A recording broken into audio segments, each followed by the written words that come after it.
दवा से भरल अखिया हो, बुझत समैया न बतिया हो।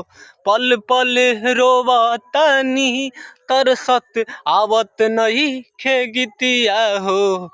करो न हंसेला माई, ओहू हंस के चजियता।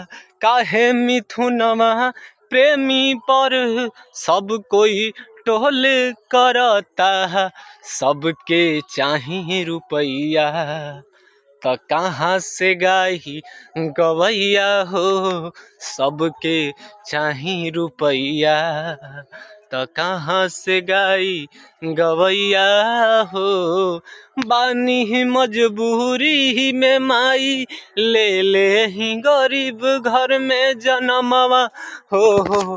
कैसन करम करके ऐनी धरती पले के जनमवा हो। केकरा पकड़ केहू, केकरा पकड़ केहू। सचहू विश्वास मोरी मैया हो। कैसे गाई हम गीतिया, भक्ति नइखे पास रुपैया हो।